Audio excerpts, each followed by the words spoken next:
बिस्मिल्लाहिर्रहमानिर्रहीम, अस्सलाम वालेकुम। आप देख रहे हैं programme news night with Anika Nisar. नाज़रीन, आज की टॉप स्टोरी सबसे पहले आपके सामने रखेंगे। क्या मुल्क में इंतखाबी माहौल बनना शुरू हो गया? क्या मुल्क में इंतखाबात के लिए तमाम जमातें रेडी हैं, या एक दूसरे के ऊपर इल्जामात लगाकर एंड पे इंतखाबात में अपनी अदम तैयारी की वजह से कहीं ना कहीं सफर करने वाली जमातें सारा का सारा मलबा मुल्क और रियासत पर डालने को तैयार हैं? ऐसा लगता है कि सारी सियासी जमातें इस टाइम पर इंतखाबात के लिए तैयार भी नहीं और इंतखाबात 90 दिन में होने की डिमांड भी करती हुई नजर आ रही हैं। दूसरी टॉप स्टोरी की तरफ बढ़ेंगे और बात करेंगे कि मुल्क के सेहत के मामलात इस कदर अबतर हो चुके हैं कि एक मुजरे सेहत टीके ने मुल्क के सेहत के और वजारत सेहत के तमाम मामलात का पोल खोल के रख दिया है। दोनों टॉपिक्स पे बात करने के लिए जो मेहमान मेरे साथ मौजूद होंगे वो मैं आपके सामने रखती हूँ। जनरल गुलाम मुस्तफ़ा साहब हमारे साथ मौजूद होंगे, सीनियर एनालिस्ट हैं। बहुत शुक्रिया जनरल साहब, आपने हमें ज्वाइन किया। शोएब शाहीन साहब, सीनियर लॉयर, पाकिस्तान तहरीक इंसाफ के वकील, बहुत शुक्रिया, आपने भी हमें ज्वाइन किया। अकरम चौधरी साहब हमारे साथ मौजूद हैं, सीनियर एनालिस्ट हिमसेल्फ, बहुत शुक्रिया अकरम साहब, आपने भी हमें ज्वाइन किया। लास्ट सेगमेंट में हम आपको माहिर सेहत से बात करवाएंगे, लेकिन सबसे पहले टॉपिक की तरफ बढ़ते हैं। पाकिस्तान के अंदर एक तरफ ये बात गर्दिश करने लगी है कि मुल्क की कोई भी सियासी जमात इस टाइम पर इंतखाबात के लिए तैयार नहीं है, इसीलिए एकदम से ये सिलसिला शुरू हो गया है कि क्या इंतखाबात साफ शफाफ होंगे या नहीं होंगे। ये सवाल तो वाकई में बजा है, इसलिए क्योंकि एक तरफ सारी सियासी जमातें एक दूसरे के ऊपर इल्जामात लगाने में लगी हुई हैं, तो दूसरी तरफ मुल्क में इस टाइम एक अजीबो गरीब से हिजानी कैफियत मईशत के हवाले से पाई जा रही थी, जिसको फिक्स करने की कोशिश केयर टेकर सेटअप कर रहे हैं, जो कि असल जिम्मेदारी मुंतखब जमातों की थी। लेकिन जब मुंतखब जमातें हुकूमत की फॉर्म में इख्तदार की कुर्सी पर बैठी तो किसी को यह फिक्र ना रही कि हम लोगों ने इंतखाबात से पहले मईशत को, माशरे के मसाइल को हल करना है। सबको एक ही बात की फिक्र थी कि अगले इंतखाबात में हम आएंगे या नहीं आएंगे। ये आप पीडीएम की बात कर लीजिए, पीपल्स पार्टी की बात कर लीजिए, या पीटीआई की बात कर लीजिए, हर किसी की नज़र 2023 जो कि अब 2024 के इंतखाबात होंगे उस पर गड़ी हुई थी। पूरा हफ्ता भी हम इसी तरह देखते रहे कि एक तरफ नवाज शरीफ साहब 21 अक्टूबर को वापस आ रहे हैं, तो दूसरी तरफ उनका अच्छा इस्तकबाल ना होने का इंदिया जावेद लतीफ साहब दे चुके हैं, क्योंकि वो शादी के रास्तों को रोकना नहीं चाहते। तीसरी तरफ बिलावल भुट्टो जरदारी साहब एक बार फिर ये सदा बुलंद करते हुए नजर आ रहे हैं कि देखिए जी, लेवल प्लेइंग फील्ड है ही नहीं।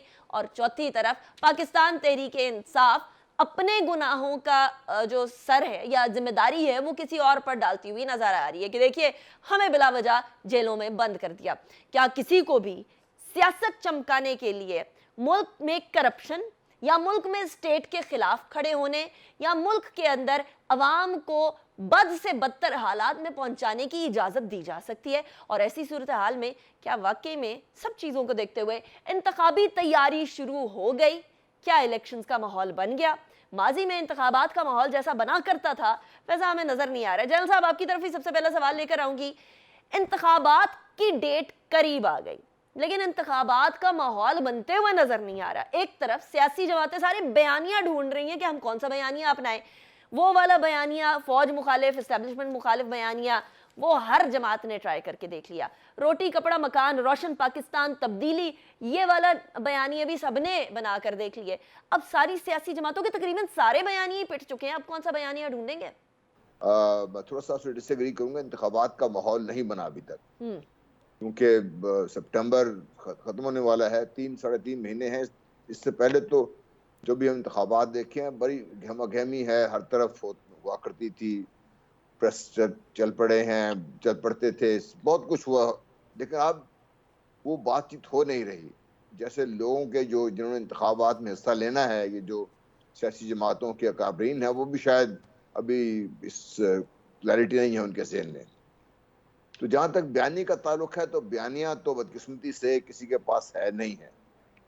और एक जमात ने जिनके सरबराह मुल्क से बाहर बैठ के उन्होंने पहले भी तकरीर की, अभी उन्होंने कोशिश की है, तो वो तो बयानिया उनका पहले बहुत मिट चुका हुआ है। इसको दोबारा अगर ये कोशिश करेंगे किसी से खड़ा करने की, तो बयानिया अगर एक दफा फिट जाए सियासी मैदान में, उसको दोबारा उसको चलाना जरा मुश्किल हो जाता है।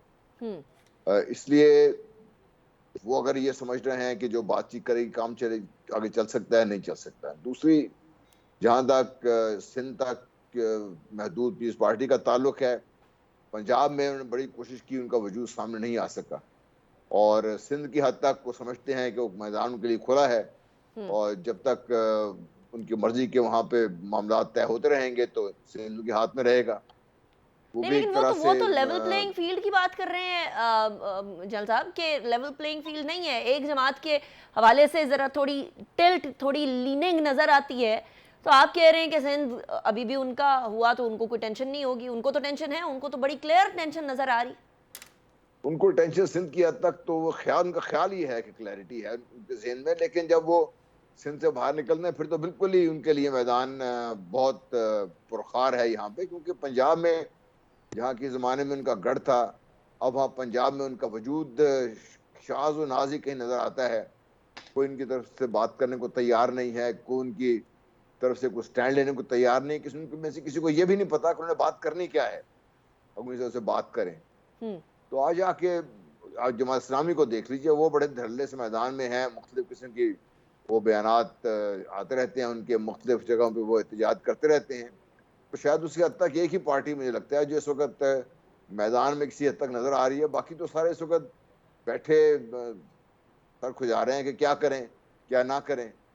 तो सही, ठीक। अच्छा शुएब शाहीन साहब, एक तरफ एक पार्टी के सरबराह जेल में, दूसरी पार्टी के सरबराह बैरून मुल्क, तीसरी पार्टी के सरबराह इर्द गिर्द मुलाकातें करते हुए नजर आ रहे हैं, और वही पार्टी के सरबराह कह रहे हैं कि जी नहीं, ये तो लेवल प्लेइंग फील्ड नहीं मिल रही है। हालांकि उनके ना तो टॉप टियर लीडरशिप बाहर है यानी पीपल्स पार्टी की, ना ही जेलों में है, उसके बावजूद भी उनकी तरफ से ये सदा बुलंद होना कि नहीं जी, किसी भी तरीके से लेवल प्लेइंग फील्ड नहीं मिल रही है। How do you see that?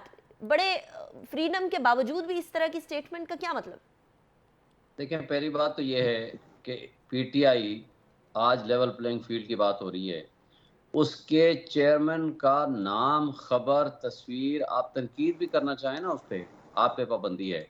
उसके मद्दे मुकाबिल एक इश्तिहारी मुजरिम, यानी वो एब्सकॉन्डर भी हैं, कन्विक्टेड भी हैं, सारी जमानतें भी खारिज हो गई हैं, इश्तिहारी मुजरिम की तस्वीरें, खबरें, इंटरव्यूज और इस तरह चलाए जा रहे हैं कि वो कश्मीर फतह करके लंदन से आ रहा है।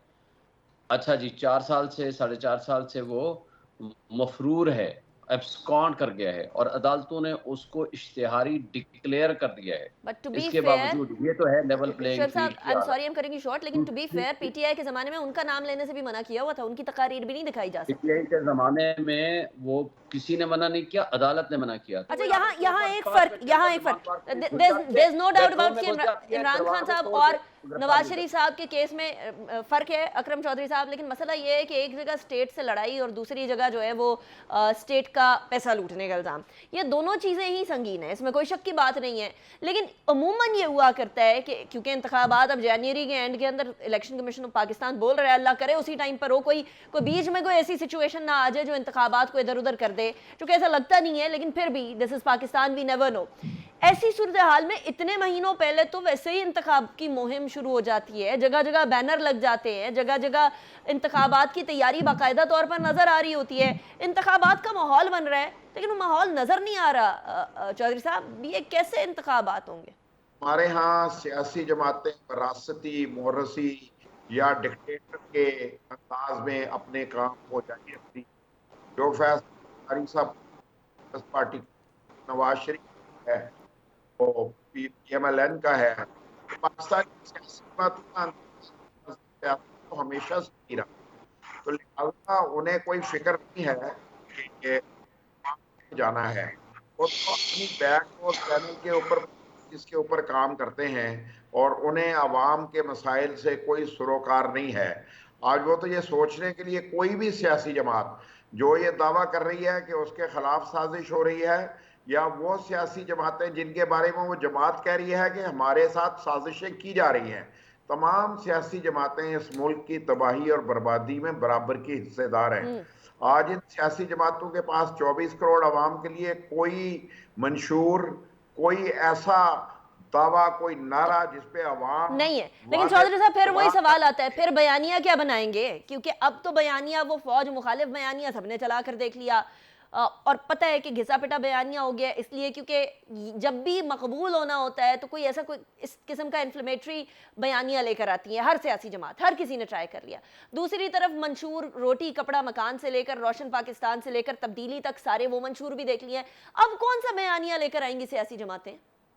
अनीका 2018 के इंतखाबात के बाद कौम को जो सबसे बड़ा नुकसान हुआ, कौम की वो उम्मीद टूटी जो उन्होंने 2018 के एक कौमी हीरो से वाबस्ता की थी। अवाम की उम्मीदें पूरी नहीं हुई, अवाम की गुर्बत में इजाफा हुआ, अवाम के मसाइल में इजाफा हुआ, जिसे वो तैयब अर्दगान समझते थे कि वो कौम को की नो को किनारे लगा लेगा, वो बीच मंझधार उनको तबाह बर्बाद करके अपने अपने रास्ते के मुकीन हो गए। देखें, लीडर जो है मसाइल के हल के लिए होते हैं, कौमों को मसाइल में झोंकने के लिए नहीं होते। और पाकिस्तान के तमाम सियासी अकाबरीन जो भी आज मौजूद हैं, बड़ी माजरत के साथ मैं किसी को सेग्रीगेट नहीं कर पाऊंगा, तमाम एक जैसे हैं। अच्छा। किसी ने गलतियां बड़ी की, किसी ने बहुत बड़ी की, किसी ने छोटी गलतियां नहीं की, किसी ने गलतियां बड़ी की, किसी ने बहुत बड़ी की, और गरीब अवाम उसकी सजा भुगत रहे हैं। इस मुल्क में टैक्स के निज़ाम से लेके अवाम को सहूलतें देने तक किसी शख्स ने कोई काम नहीं किया। पाकिस्तान में ना किसी ने यह सोचा है कि हम क्या कर रहे हैं, कल हमारे साथ क्या होने वाला है। हम सब ये सोच रहे हैं कि हम अपने आप को कैसे बचा सकते हैं। इसके अलावा कुछ नहीं हुआ। जब तक अवाम को अब ये यकीन नहीं होगा कि कोई शख्स उनको बचाने के लिए आ सकता है, कोई कौम की क़यादत करने का अहल है, उस वक्त तक आपको किसी बयानी की उम्मीद नहीं रखनी चाहिए। अब कौम मायूसी की तरफ बढ़ रही है और ये सियासतदानों का काम है कि उन्हें मायूसी से निकाले।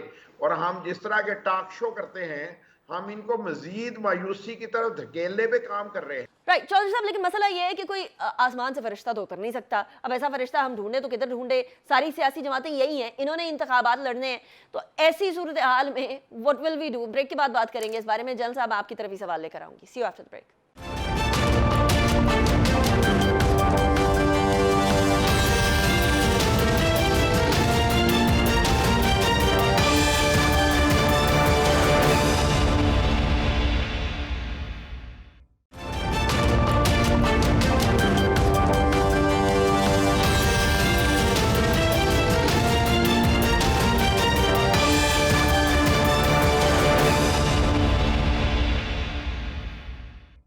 Welcome back after the break. Break पे जाने से पहले हम बात कर रहे थे कि सियासत के अंदर जो सूरत हाल है, अभी वो जितने भी आप कानूनी मसाइल देख लें, वो हर जमात ने फेस किए हैं। सियासी मसाइल देख लें, वो सारे के सारे तब नज़र आते हैं जब अपने पर आते हैं। दूसरों के ऊपर जब वो सियासी मसाइल आ रहे होते हैं तब नज़र नहीं आते हैं। लेकिन हम कौन सा फरिश्ता लेकर आए जो इधर दूध और शहद की नहरें बहा दे, जो हमारे सियासतदानों से मुख्तलिफ सोच रखता हो? जल साहब, ये भी थोड़ी देर पहले अकरम चौधरी साहब फरमा रहे थे कि सारी की सारी सियासी जमातों ने एक ही जैसा सलूक किया पाकिस्तान से। किसी ने बड़ा गुनाह किया, किसी ने बहुत बड़ा गुनाह किया, किसी ने छोटा गुनाह तो किया ही नहीं है ना।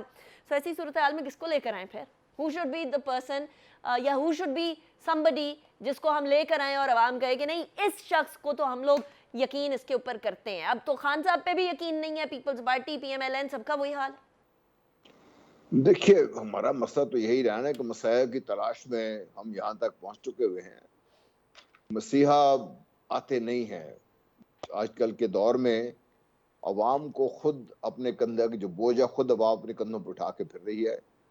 और बात अभी हो रही थी, मेरा अपना तो शक ये है, मैं जिन लोगों से मिलता हूँ देहात में या दाएं बाएं, वो इस सारे सिस्टम से ही बेजार हो चुके हैं। वो ये जो मेन स्टेक होल्डर है इस कौम के, जो पाकिस्तान के अवाम है, वो सारे सिस्टम से बेजार होकर रह चुके हैं। उनमें किसी की आप बात कर लें, आप उनके जो, अगर उनके अल्फाज में कहीं दोहरा सकूं, वो मैं कहते हुए मुझे शर्म आती है जो अल्फाज वो इस्तेमाल कर रहे हैं तमाम सिस्टम के लिए। और इसमें अवाम को ये क्रेडिट दें कि वो माशाल्लाह बड़ा इंसाफ बहुत करते हैं जब वो इस किस्म के जज्बात का इजहार करते हैं। देखिए, अवाम के जो मसाइल हैं इनका इदराक नहीं है। मुझे जो लंदन से बैठे हुए हमारे जो लीडर साहब हैं, जब उनको निकले थे कि भाई मुझे क्यों निकाला तहरीक पे, तो आपको याद होगा, शाहीन साहब बैठे हुए, उनको याद होगा, उन्होंने कहा जी मुझे, वो 3 दफ़ा वज़ीर आज़म रह चुके हैं पाकिस्तान के, उससे पहले वज़ीर आला भी रह चुके हैं, वज़ीर ख़ज़ाना भी रह चुके हैं पंजाब के, कि मुझे पता ही नहीं था कि पाकिस्तान के जो लीगल सिस्टम है या जस्टिस सिस्टम के मसाइल क्या है। आप इनसे तो करके बैठे हुए, बीमार हुए, बाहर चले गए, और जिनकी औलादें पाकिस्तान में नहीं है, वो कहते हैं पाकिस्तानी शहरी नहीं है, जिनका पैसा पाकिस्तान में नहीं, जो खुद पाकिस्तान पे यकीन नहीं है, वो मेरे पैसा ले जाके बाहर जाके बैठे हुए हैं। आप इसको भूल जाए कि पैसा उन्होंने कैसे कमाया। सो आप ये तो मुझे बताएं ना कि अगर पैसा है उनका तो वो पाकिस्तान क्यों नहीं लेके आ रहा है? नहीं तो कोई भी जैन वो साहब बात क्या करे। करें फिर? नहीं, व्हाट नेक्स्ट? इसलिए क्योंकि देखिए देखिए जी, ये हमें पता है कि औलादें किस किस की बाहर हैं, बशमूल वंस एंड फॉर ऑल पैसे किस किस के बाहर हैं ये भी हम लोगों को मालूम है। किसने स्टेट के साथ किस तरीके से लड़ाई मोल लेने की कोशिश की, किसने कहा म्यूटनी स्टार्ट करने की कोशिश की, ये सारी चीजें हमें पता है। But now the question is कि अब के इंतखाबात में तो लोग निकलेंगे ही नहीं फिर इस तरह से। जी यही मैं आपसे अर्ज कर रहा हूँ। सबसे जो अफसोसनाक खबर ये है मेरे लिए, या सोच मेरी जो मुझे ये मैं सोचता हूँ, सबसे दुख की बात यह है कि लोगों का एतमाद उठ गया हुआ है सारे सिस्टम से, और वो सबसे बड़ी जो खतरनाक खबर है। अभी लोग चुप करके बैठे हुए बर्दाश्त कर रहे हैं, लेकिन कब तक?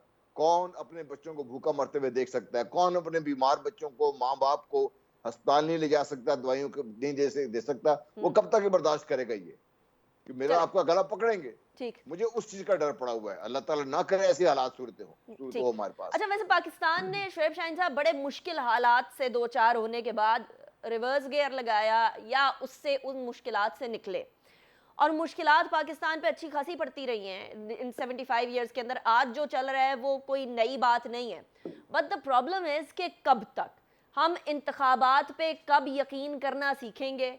इमरान खान साहब से लेकर PMLN से लेकर पाकिस्तान पीपल्स पार्टी से लेकर हर किसी ने इंतखाबात के अंदर धांधली की आवाज़ भी उठाई, फिर खुद धांधली के अंदर मुलव्विस भी रहे, फिर खुद सहारे भी ढूंढते रहे। एक जगह सब सहारे ढूंढते हैं, दूसरी जगह सब के जब सहारा नहीं मिलता तो फिर कहते हैं कि जी हमारे साथ ज्यादती हो गई है। इस सिस्टम को, जिस सिस्टम की अभी जैन साहब बात कर रहे थे कि इस सिस्टम से सारे तंग आ गए हैं, इसको कैसे चेंज करेंगे? अनिका, पहली बात तो यह, मैं बड़ी माजरत के साथ सारे दोस्तों से, हम जैसे, आप जैसे, हम सब दोस्तों जैसे, ये जो मीडिया जिस तरह की हम बातें करते हैं ना कि सिस्टम से बेतबारी हो गई और एतबार उठ गया और आवाम जो है बड़ी मायूस हो गई।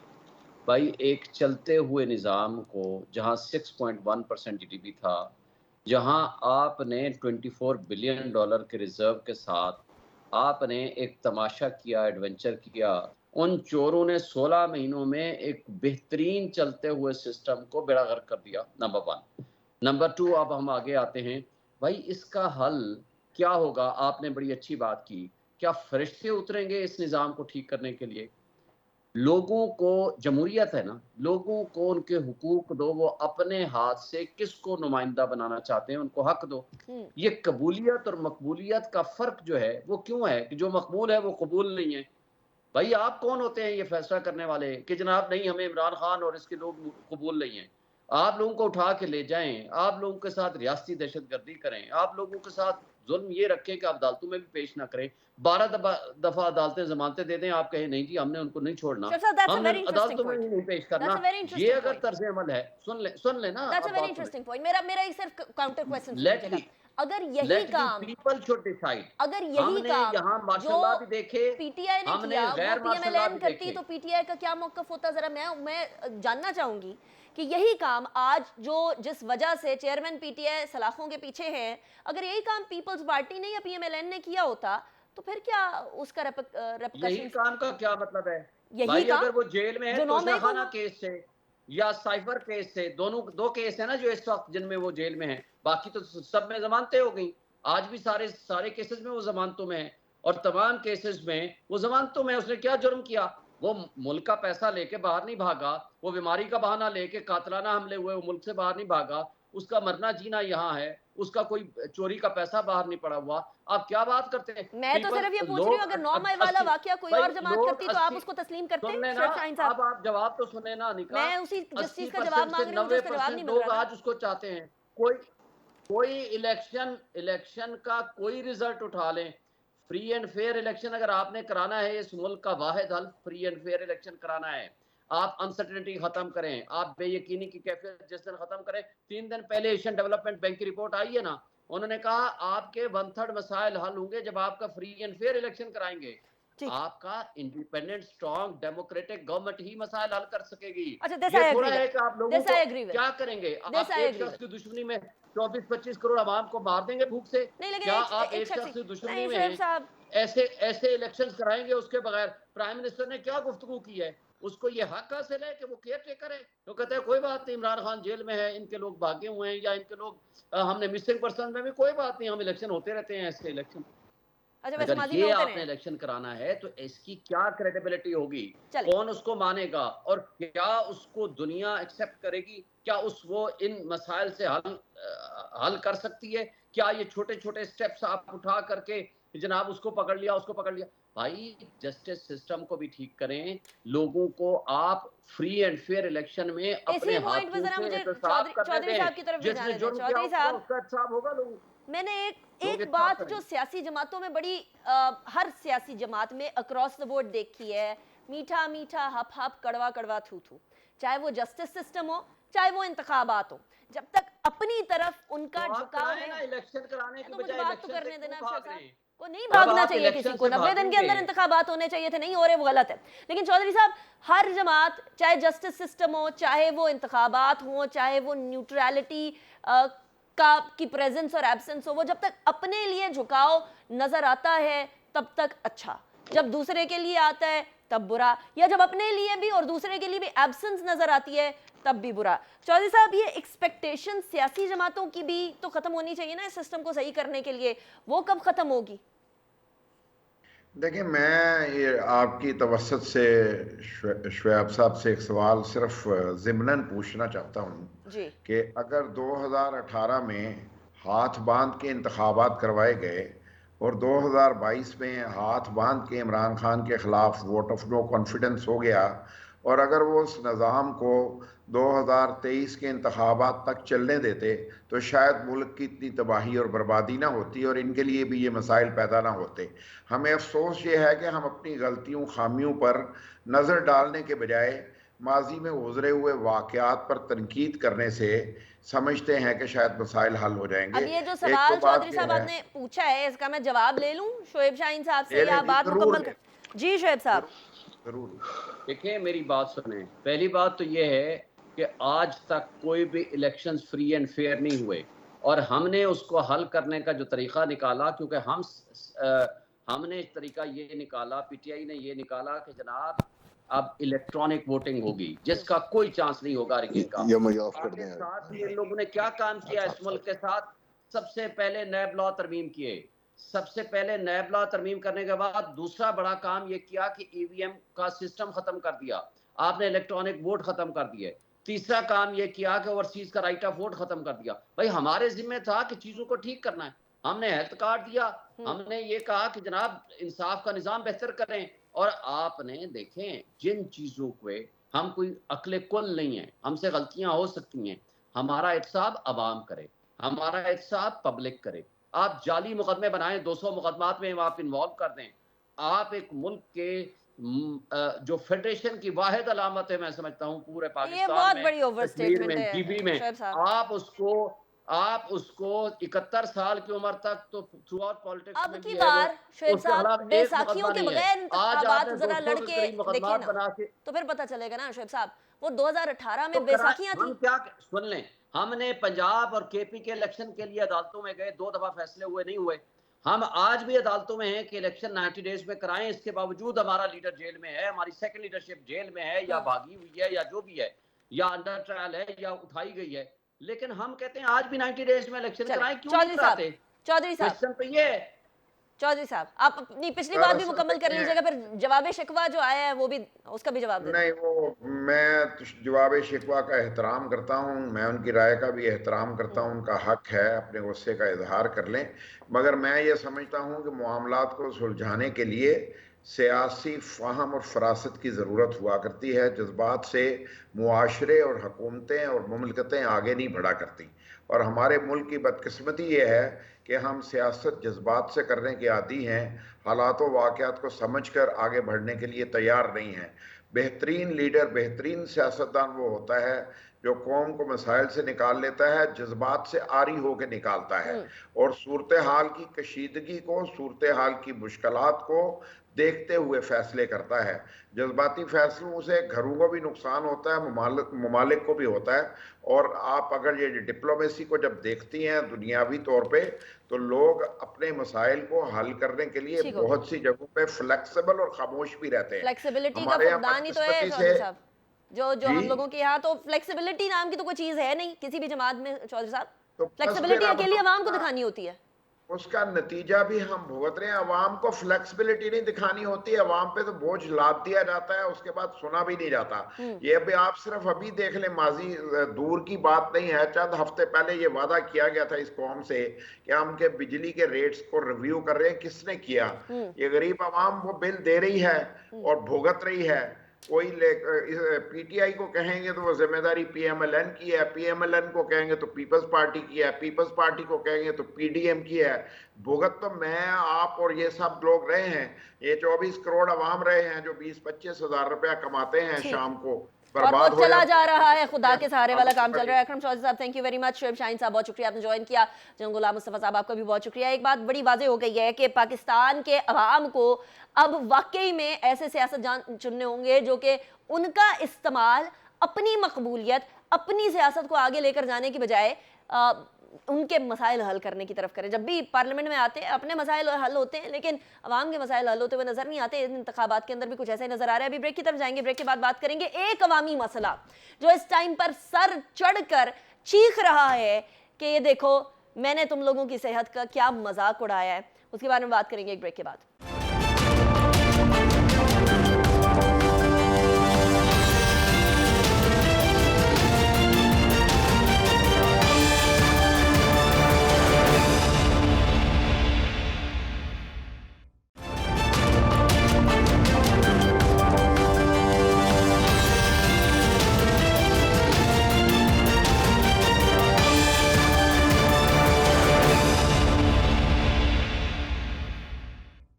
Welcome back after break. सियासत के बाद सबसे ज्यादा अहम मौजू और वो ये कि अवाम की सेहत के ऊपर एक बहुत बड़ा हमला हुआ। ये उन लोगों की जानिब से हुआ जो कि अपने मुनाफे के चक्कर के अंदर अवाम को मुजरे सेहत इंजेक्शन देते रहे, या डॉक्टर की गफलत हुई, या अस्पताल की गफलत हुई, या जो सेहत की मिनिस्ट्री है उसकी गफलत हुई। ये क्या हुआ? This we need to know, क्योंकि एक मुजरे सेहत इंजेक्शन डायबिटीज के मर्ज के बाद जो आंखों की बीनाई में प्रॉब्लम आती है उसके लिए लगाया जाता रहा। उसकी एक सर्टन मिकदार होती है मिक्सिंग की, वो मिकदार में मसला हुआ। क्या हुआ? Will get to know. हमारे साथ caretaker federal minister doctor Nadeem Jan साहब मौजूद हैं। डॉक्टर साहब thank you very much for joining me in the programme. Doctor साहब, पंजाब से आगाज हुआ, सिंध भी अलर्ट हो गया इस मामले पर। इस टाइम पर ये जो सूरत हाल डेवलप हुई है, लोगों की बीनाई चले जाने की, बड़ा सीरियस मैटर है और बहुत सारे लोगों की बीनाई बड़े बुरे तरीके से मुतासिर होने की, ये मामला, ये माजरा हुआ कैसे डॉक्टर साहब? This is very confusing, this is very alarming. Lahore में जो अभी अनफॉर्चुनेट इवेंट हुआ है, और हमें बहुत अफसोस है कि जिन लोगों को ये नुकसान पहुंचा है, उनकी नज़र को नुकसान पहुंचा है, बसारत को, उसका तो हम अजाला करेंगे। मैंने तो टीम को बताया है कि हम उनको हर तिब्बी सहूलत मुहैया करेंगे ताकि उनकी जो बीनाई है वो वापस आ सके और उनको जो तकलीफ पहुंची है उसका अजाला हो। उसके लिए ऑलरेडी मैंने 3 मुस्तनद जो अफ्तल्मिक सर्जन है जो कि रेटिनोविट्रियल डिजीजेस के स्पेशलिस्ट है और उसके प्रेसिडेंट भी है डॉक्टर सनोल्लाह साहब से, उससे मैंने ऑलरेडी बात की है। उसने कहा कि 80% में ये रिवर्सेबल हो सकता है अगर टाइम पे उसका इलाज किया जा सके। तो ये तो एक खुशैन बात है। लेकिन आ जाते हैं कि हुआ क्यों। इसमें ये दवाई रोश की है। रोश इधर लोकल इंपोर्टर कराची से पिल्ला हो, लेकिन उसमें एक फ्लॉ आ गई। फ्लॉ ये आ गई कि एक ऐसी एंटिटी नहीं जो रजिस्टर्ड नहीं है जीनियस के नाम से, वो इसको डिस्पेंस कर रही थी। अच्छा, मैं ये भी अर्ज कर लूं कि इसके डिस्पेंसिंग के भी अपने प्रोटोकॉल्स है। यानी आप इसको अगर कम डोजेस में तकसीम करना चाहते हैं, मिक्स करना चाहते हैं, तो उसकी अपनी सोपीज है। ये इदारा हमारे साथ रजिस्टर्ड नहीं है, ये कर रहा था। बहरहाल इस पे तो छापे लगे, ये भी सील हो गया, जो हॉस्पिटल है वो भी सील हो गए, FIR भी दर्ज हो गई, कमेटी भी बैठ गई, और हमने 3 दिन के अंदर अंदर इनको कहा कि हमें एक जामे रिपोर्ट पेश करें ताकि हम आवाम को बता सके कि असल मामला क्या है और प्रॉब्लम कहाँ आई है। या एसेप्टिक मेजर्स इम्प्लाई नहीं हुए थे, या कि वैक्सीन में ये खुद ही कुछ ऐसा अमल था, यानी उसको ये टॉक्सिन आ गए थे और कोई चेंजेस आ गई थी, या ये डॉक्टर की स्किल्स में कोई प्रॉब्लम थी। तो हम हर जाविये से इसका एनालिसिस कर रहे हैं और इंशाल्लाह जब ये रिपोर्ट मुकम्मल हो जाएगी तो वो आम के सामने रख दी जाएगी। लेकिन इसके साथ साथ मैं ये भी बताता चलूँ आपकी वसातत से कि we will make a horrible example of this for everybody who is involve in non professional practices. इसके खिलाफ तादीबी कार्रवाई दर्ज के मुताबिक कानून के मुताबिक की जाएगी, सख्त से सख्त तरीन कार्रवाई हो जाएगी, ताकि ये एक मैसेज चला जाए सबके लिए जो किसी माल प्रैक्टिस में इन्वॉल्व है कि वो स्टॉप करे। ऐसा नहीं चलेगा, ये बिल्कुल स्टॉप होनी चाहिए। हमारी जिम्मेदारी अवाम को रिलीफ देना है, उनकी सेहत देनी है, उनकी सेहत के लिए इकदाम करने हैं, उनकी बीमारियों को ठीक करना है, उनके लिए माहौल अच्छा बनाना है ताकि वो तरक्की कर सके, खुशहाल रह सके, नदीम साहब, ये I am sorry I am cutting you short, ये बात तो आपने बड़ी अच्छी कही है कि हम उनको एक मिसाल बना देंगे, will make an example out of them. लेकिन अब आपने थोड़ी देर पहले फरमाया कि अगर विद इन टाइम उन लोगों का इलाज होना शुरू हो जाए तो कम से कम 80% लोगों की बीनाई वापस आ सकती है। वो 80% लोगों की, and what is this with in time? क्या उनका इलाज होना शुरू हो गया है ताकि उनकी बीनाई वापस आ सके? जी, मैंने पंजाब हुकूमत से, जो कि खुद थरोली उसको मॉनिटर कर रही है और वो इस पे काम कर रही है, मैंने उससे बात हुई, अभी उनकी मीटिंग जारी है टीम साहब के साथ, और उसमें ये फ्लोट होगी कि हम उन तक कैसे जल्दी से जल्दी पहुंच सके या वो लोग आ सके कि उनका मदावा हो और उनको वो इलाज की सहूलत मिल सके।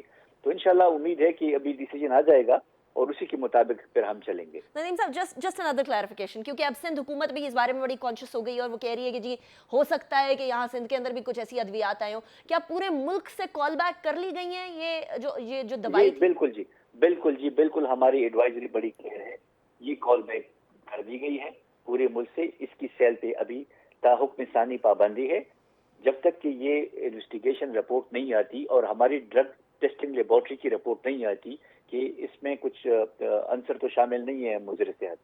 Right, Dr. Nadeem Jan साहब, thank you very much for joining me in the show. Caretaker Health Minister, Federal Health Minister Dr. Nadeem Jan हमारे साथ मौजूद थे। नाज़रीन, अवाम की जो सेहत है और अवाम की एजुकेशन यानी तालीम सबसे ज़्यादा अव्वलीन तरजीह रखनी चाहिए इनको, और सबसे ज़्यादा अव्वलीन फहरिस्त पर होना चाहिए तरजीहात की, इसलिए क्योंकि आपके अवाम महफूज हैं, सेहतमंद है तो मुल्क ऑटोमेटिकली तरक्की करता हुआ नजर आएगा। इस मामले के ऊपर वाकई में जिस तरह डॉक्टर नदीम जान ने फरमाया कि उनको एक मिसाल बना दिया जाएगा, एग्जाम्पल बना दिया जाएगा सजा देकर, ये वाकई में होना चाहिए ताकि कोई भी शख्स किसी भी तरीके से अपने मुनाफे के चक्कर में किसी दूसरे इंसान की सेहत से खेलना का सोचे भी ना। निगाह निसार को इजाजत दीजिए इसी पॉइंट पर। अपना बहुत ख्याल रखिएगा। अल्लाह हाफिज़।